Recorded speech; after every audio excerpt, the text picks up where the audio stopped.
As followers of Christ, we are faced with new norms and societal changes that may differ from our worldview. We see fads continue to shape not only our culture, but our beliefs as well. Are we following the trends of life, or are we seeking after the deeper truths which God places before us? We'll discuss these questions and more in Trend or Truth.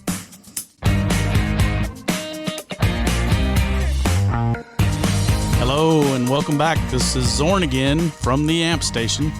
Back to talk about messy grace. Had a really good discussion last week. I kind of laid out the characters for everyone.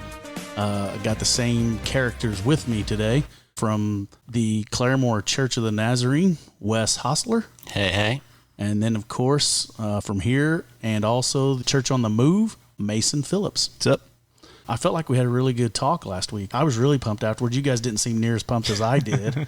But I thought we covered the characters really well. What do you guys think? I think so. After y'all listened back to it, feel good about it? Yeah, I mean, I just have a different level of respect for these people in this whole That's true, yeah. Series, and it encapsulates, I think, what Caleb Kaltenbach was trying to accomplish, is get to know these people. Yeah, That's really good. Respect is a good word. It's one of those things that I think if you can respect someone, then you want to draw near to them and get to know them a little bit better, and that's what Caleb's trying to get everybody to do, is just get to know them before you make a decision on whether they're Christian enough or good enough or whatever, and so I think it's a really good topic. So we're going to get back into it. We're going to talk about messy grace again, and we'll go more into some of the topics that they discussed on the show, the video series that they did. One of the things is, do you believe that sex outside of marriage is wrong? And we asked this in a Zoom meeting. I actually did a poll, remember, and we got unanimous that everybody thought that sex outside of marriage is wrong. Let's just kind of talk about that a little bit. What do you guys think? It is a sin. I mean, you have to get into the conversation about sin and about how people determine right and wrong for their lives. And for every one of us, we have to wrestle with certain questions and figure out what it means to us and why it's important. Mm-hmm. Definitely. Yeah, I agree. When you're going into that conversation with somebody about whether or not it's a sin, and I agree that it is, being a Christian, but when you're going into that conversation, it can be really difficult sometimes because that's not the way our world sees it, because there's so many people that think that, well, it's my life, I can choose that for myself. But it comes down to that God designed marriage to be between a husband and wife, and going outside of the confines of that design, it's not that you're doing something against God per se, which I would say you are, but it's more so you're doing something to yourself because you're creating a boundary between you and God, and it takes you away from the safety of His presence. I think that's such a good point, because sometimes that's what we get caught up in, which sin it is, and that's where we start drawing hard lines. We, okay, you're having sex outside of marriage, I'm through with and we should never draw hard lines. We should again be trying to get to know people, but we do that with homosexuality. We do that with the LGBTQ community. We tend to write them off because their sin is so bad, when we probably have something in our lives that we need to be dealing with, and would love it if someone was there to help us and support us through it, pray us through it, pray with us through it, and things like that. So that's a really good point. Yeah, and sexual immorality, it's lying, thievery, whatever it is. I mean, it's just that you're creating a boundary between you and God. That's all it is. And the Bible's not really a list of do's and don'ts, but it's an instruction on how to live a relationship with other people and with God. Yeah, that's really good. I'm just curious what you guys think, and I don't mean to throw our Wednesday night crew under the bus, but that Thursday night crew is pretty seasoned Christians. Would you guys agree with that? Yeah. So the Wednesday night has some of those same people, but there are some people that maybe aren't so seasoned. Do you believe that they would have unanimously answered in that group that it was definitely wrong to have sex outside of marriage? Knowing the majority of that group, I think so. But there are times when I would say that it could be a toss-up, because we do get a lot of different kinds of people on the Wednesday night group. It's kind of what started this podcast, because it's one of those things. It's a trend that it's okay. I don't want to say in churches necessarily, because I don't believe there are many churches that would promote that that's okay. What I mean by okay is that it's not a sin. It's okay to be in our place and in our presence. We're going to love you through it, but it's different than whether it's a sin or not. So you got any thoughts on it there, Wes? I mean, it's complicated. How many times are we going to... You just save that for every show. I do. And it's serious in that we don't consider all the details and the background involved with understanding romantic relationships and what does it mean to have a solid definition of marriage? Because I had to reevaluate for myself, even as an adult with kids that are adults, and try to articulate marriage in a way that wasn't just some tradition or set of rules that was laid down by what I've heard, not by what I've understood in the context of Scripture and how Jesus laid it out. Because you take the word marriage and you try to build it up from scratch and what it looks like and what it means, and you automatically go through the steps in your mind about, how you got married, or how, people always talk about the process, and it doesn't all look the same depending on the culture. Right. And so, we've talked about this multiple times, and it is hard to agree with some of the pressures or expectations that the church or the religious rules have placed on people. Sure. And so I think that is a legitimate question that people have today in whatever generation, whether you're talking about millennials or Z, to ask what marriage really is. When I did that, I had a tendency to go, you know what, you're right, that marriage is not just a license that you get. Right. It's not just a piece of paper. It's not just the ceremony, because ceremony could be done anywhere at any time by a justice of the peace. I could go on in detail, and I don't know that we want to go there. All I want people to know is that don't treat people like they're ridiculous if they don't fall into the traditional ideas of what marriage is. Right. And I fully agree with that, because Kimberly and I's marriage wasn't a godly marriage. Not that we were thugs totally, but that's not why we got married, for the legal reasons. I mean, we got married so that we could start filing taxes together. We got married. I mean, we loved each other, don't get me wrong, and we knew that we wanted to be together, but there was no covenant. The God just wasn't in it, until much later. And when our lifestyle changed and when our life changed, then God got in it, and you could tell, and which is a good thing to me, because you need to know that if your marriage didn't start out with God in it, it can continue with God in it, even years and years later. So we've been really fortunate in that. So some of the words that were used in this series, especially with what Jesus is talking about, so it's not really in a series, but we're talking about what Jesus was talking about, are lust, adultery, sexual immorality. We kind of all got a handle on lust and adultery. Do you guys remember any of the words that some of those guys used for sexual immorality in the video? Seems like Sam used a couple of things that... I can't remember the words exactly, but I know when he was talking about lust, he wasn't just pointing it towards sexual immorality, because he said, we can have the wrong approach towards anything. It can be a lust after more money. It can be a lust after a better place in life, better clothing, better housing. Lust can turn into envy really quick. So, those are kind of interchangeable sometimes. That's good. And it's not always like a sexual lust. It could be a lust after something else, something material. Maybe that's what I'm thinking too, because it seems like he said something and it went along the lines of the skewed perceptions and things where we can be attracted to a lot of things that aren't healthy and definitely aren't biblical. So Wes, you got highlighted down on one of these deals, Matthew 19, 1 through 9. Is there something specific in there that you were wanting to talk about? I know you got verse 10 kind of highlighted, but... Well, Matthew 19 is probably the most specific verse that people will pull out to talk about Jesus addressing what marriage is. Like if we had to define marriage in terms of the do's and don'ts, criteria that's laid down, and people are asking that question, Matthew 19 is where Jesus talks about it being between one male and one female, and that's how God designed it to be. And so that brings up so many questions, it's not even funny, because we can look through Old Testament stuff and see how there were certain men,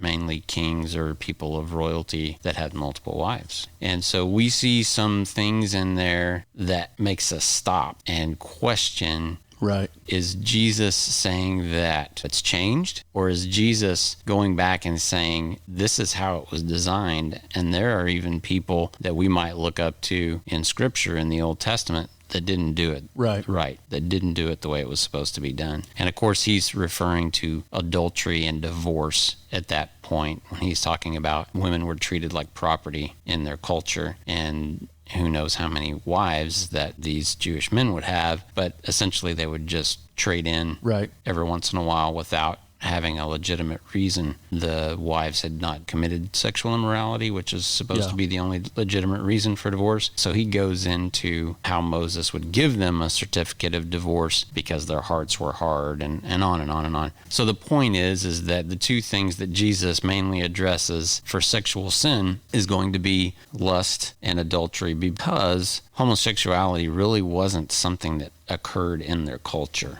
And so we don't see him addressing that specifically, so we have to look at the word sexual immorality and understand what that means. And because Matthew 19 sort of says anything outside of God's design of one male and one female, that's absolutely permanent. Right. Mm-hmm. Like, you don't just decide however many years into the covenant that you want to start over with some other person. Yeah. I just read verse 10, and I'm going to read it out loud here. This is Matthew 19, verse 10. Jesus' disciples then said to him, "If this is the case, it is better not to marry." And I think that's a really good scripture for our time and the group of kids that we're dealing with, this age group, not the specific group. Just because this age, this is when they're all worried about, well, I don't have a relationship yet. I don't have someone in mind, or they don't have me in mind. And there's some significance to being single. I know that Sam and Michael in the Messy Grace are single because of their devotion to God and their normal tendency being outside of that. So they're trying to be faithful to God by just remaining single rather than acting on that tendency until maybe they find the one girl. Because if you'll remember, Sam's friend said that was similar, I assume, said that he only needed to be attracted to Gladys, talking about one person, or, there was one person that he needed to be attracted to, even though his normal tendency was the same sex. And so I thought that was really interesting, but I think it's a valid point and something to talk about with us now is singleness can be okay. What do you think they mean by saying that, singleness would be okay? What's the intent there? Well, it was Paul that said it was better to be single if you can be single, but if you can't, then get married. But I think it's more of a pointing towards, if you're single, you can devote more time to God and more time to building relationships with other people because you're not devoted to another person. Right. As a husband and wife become one, you're devoted only to God and to pursuing that mission of building the kingdom. So I think what it was getting towards was saying that you can just devote more time to fulfilling God's mission if you're single. Yeah, and Paul, to me, it's like he's saying, if you can't withstand the temptation of women, marry one.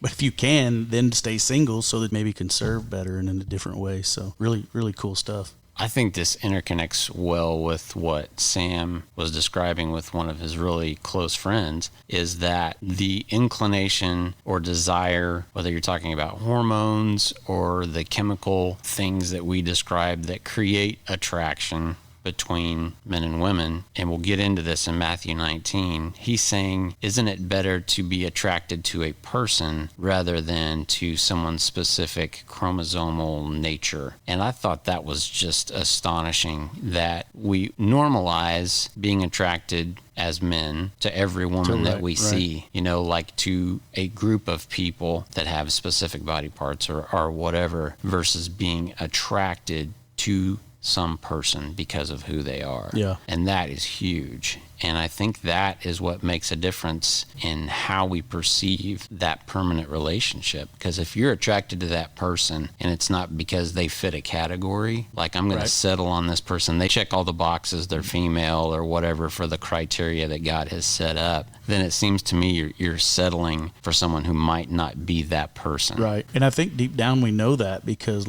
you could line up 10 women of all different body types and you're not going to be attracted to every one of them. And it's not always the Barbie, it's different for a lot of people. So it's like deep down, we know that it's not just the female species that we're supposed to be enamored by and just chase after every one of them, type deal. So that's a perfect illustration, because what if the body type that you've decided you want is not the person that God wanted you to be with? I mean, we could go into a list of ways where we miss out on God's destiny for our lives because we have these preconceived notions. Yeah, we see that a lot where, especially in here, you'll see sometimes where a girl will pass on a really good dude because he's not the everything dude. He's not the quarterback. Just for an easy example, we don't even have a quarterback here. We don't have football, but, and a guy might miss out because he's looking for the cheerleader and he misses a perfect person for him because they're not even looking with their heart. They're looking with their eyes. Stop treating the other person as an object. Start treating them as a person. Yes.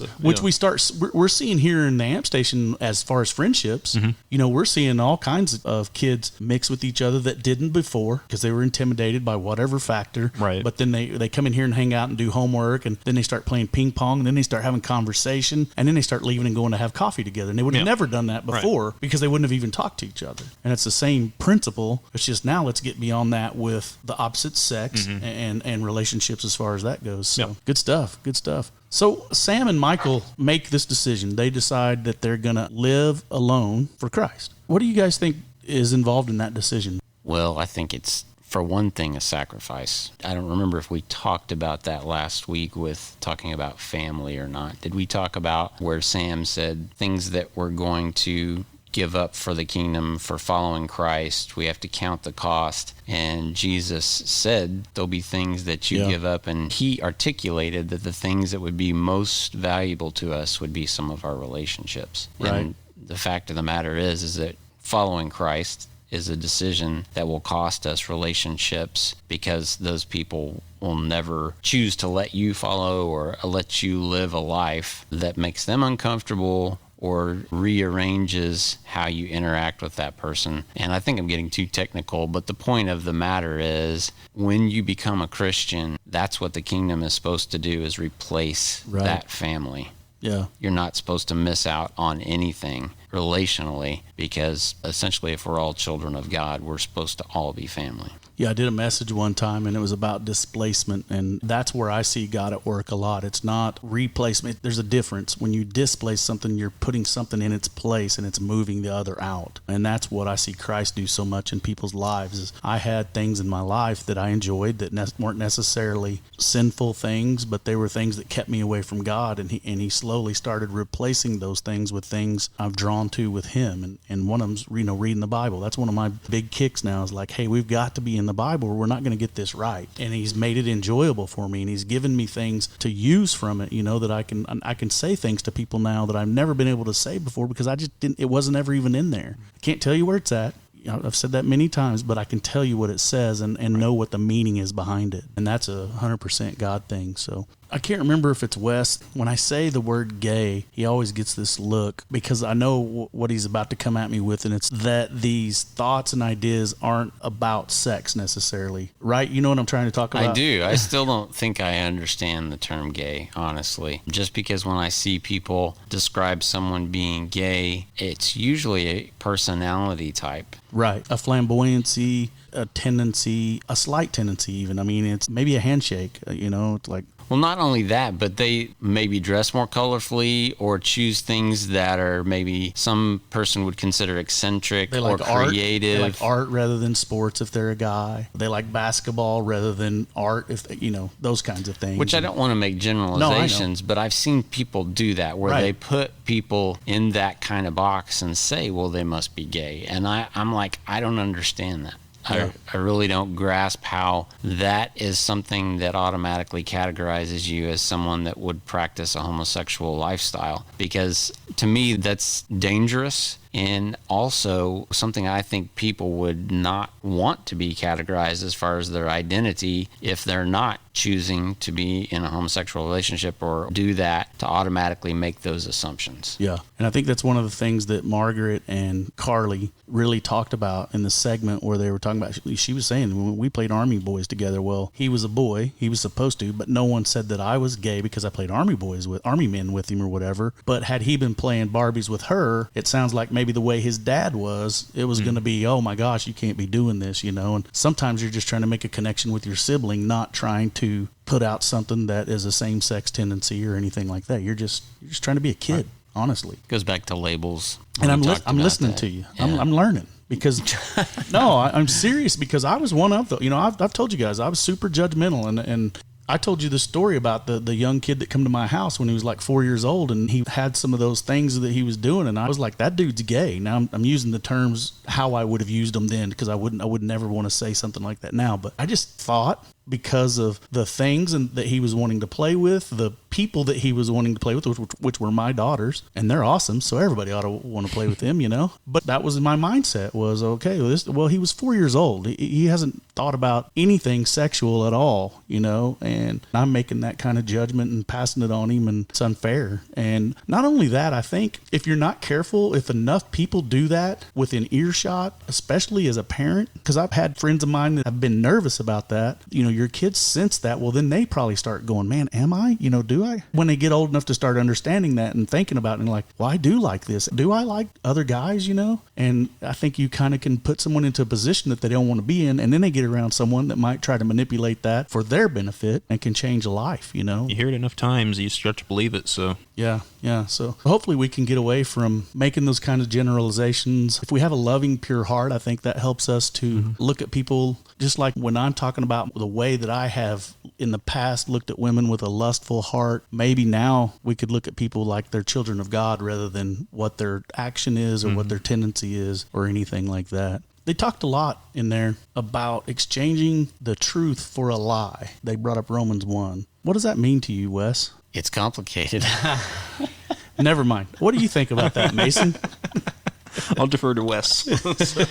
So it's a huge, ground-breaking, earth-shattering, let me come up with all the cliche stuff when you read Romans 1. And I talked about Dr. Rosaria Butterfield to you guys the last Zoom meeting that we had. And she said that's the verse that changes everything in what you see as the issues with homosexuality. I kind of get what they're talking about. It goes back to what I was just talking about, honestly. If you hear something over and over, you can start thinking things that you shouldn't have to think, You didn't ask for that. You didn't bring that onto yourself. But whenever you hear something like that, you start taking that as the truth, and it may obviously be a lie. That's why you're conflicted. If it were something that you truly felt in your heart, and there's so many of things that this applies to intelligence. You got people that think that they're not smart enough, because they didn't go to college or whatever. And I can see in people like that sometimes that they were smart enough not to go to college, because I see kids all the time that went to college are now in a job that has zero to do with their major. It was because that's all they could do was find a job in that area because their major didn't work out for them. And so it's that, well, I've got to have a college degree to be everything that I'm supposed to be. And you get caught up in that and lose focus on maybe what God has designed for you. What do you think? I mean, it's the easy way out, exchanging truth for a lie. The truth is hard. I mean, accepting it is hard. The lie is easy. You hear it enough times, you're like, well, I don't know, maybe I can do that. I don't know. Maybe that is who I am. But the truth is everything. I mean, if you are willing to fight to accept that, you'll be able to get closer to defining who it is that God wanted you to be and where he wanted you to go. Because when you start accepting the lie, you're going away from where God intended for you to be in the first place. Yeah, that's really good. That's perfect. Spot on, right? It really is, because what I had to say does not fit as well as what Mason just brought out of it. He does that sometimes. He does. And if I had to summarize that, it's the consequences of trading the sacred for the convenient. Nice. That'll be in the pastor app. Yeah. That'll definitely go in the pastor app. You could substitute different words for convenient. You could say easy, like what Mason said, or something that's a trend. Right. Or how you feel, all of those things. Convenience really fits, because I feel like, what is it that replaces your time with God? It doesn't have to be something bad, but where's your priority? And to check your priority, you see where your time is spent. A lot of times it's spent on the convenient. I want to be up here praying for a couple hours a day. Well, I end up in my chair watching Netflix instead of coming up here and praying for a couple hours. Yeah, and where Paul goes with this is trading the sacred for the convenient, or what feels good or comfortable or whatever, is he goes through where we don't find God, our relationship with him and all of those interactions as something sacred, as something that has meaning anymore. And so that kind of gravitates toward the word worship. And so at that point, he says that they exchange the truth for a lie, and they begin to worship the creation instead of the creator. Right. Yeah. And so then he goes into this list of things, and what's so awesome about it is he doesn't isolate the natural consequences of homosexuality, which is in there, and everything else, but he goes down to the bottom and he just has this huge list of different things, the natural consequences of being spiritually bankrupt. Right. And that's it, is that we don't think about that when we trade the sacred away for all these other things in life. We become spiritually bankrupt and empty, and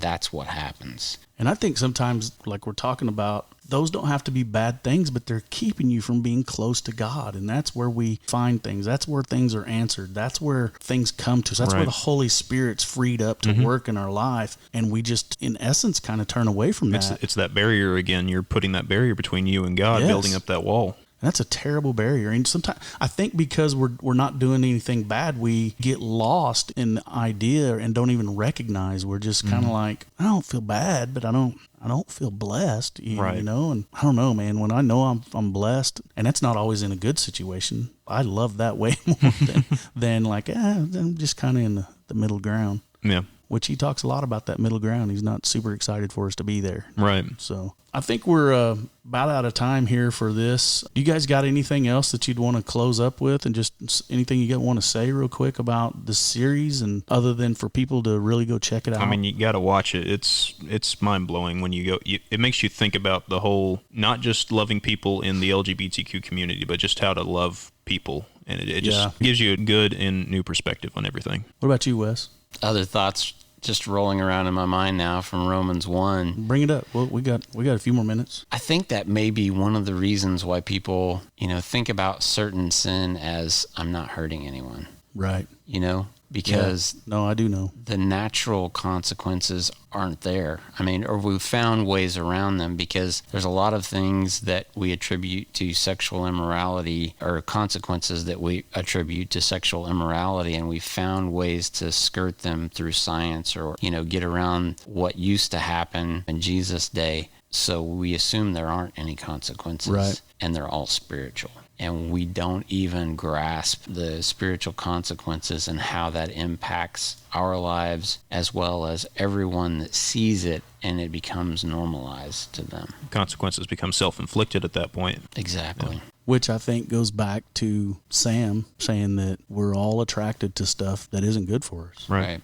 And it's being able to go to God, being able to trust Him in that, and allow Him to steer you through that. And you're going to go through it. You're not going to go around it. You very rarely go around it. You almost always go through it. And then on the other side, come out with a little more faith, a little more trust in God, and a little more understanding in how He's going to work in your life. Right. It's a pretty good closing statement. I don't even have to really go too much deeper, I don't think. No, that's good stuff. I really love the series. If you get a chance, Messy Grace, it's on YouTube. There's 4 videos. And I mean, I think if this is something that you struggle with, if LGBTQ as a Christian, you struggle with getting past it, with embracing it, with whatever it is, I strongly encourage you just to watch these. I'm not telling you to change your mind. I'm not telling you to do anything that you don't want to do. I'm just challenging you to go and watch these and see if God doesn't soften your heart just a little bit through these and enable you to maybe grow in love for other people. Because the other thing is this really, for me,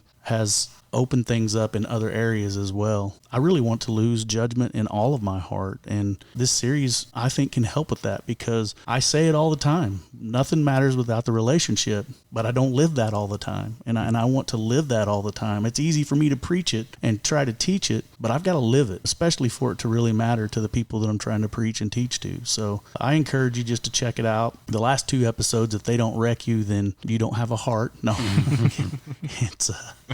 it is. The last 2 they're pretty powerful, and it all kind of builds up to it. But I do think it'll give you respect for people that are caught up in that type of lifestyle and still trying to live for Christ. And I think we ought to encourage that, cheer it on, because if the platform ever arises, it's going to take someone that has lived in that and lived through that to be able to speak to those people, because they're not always going to listen to someone that was straight. Just like an alcoholic may not listen to a person that's never drank, and an adulterer may not listen to somebody that's never been married or had an affair or struggled with sexual immorality or whatever, So I think there's something to be learned in that. We love you guys, and thanks for listening to us, and we'll check you next time.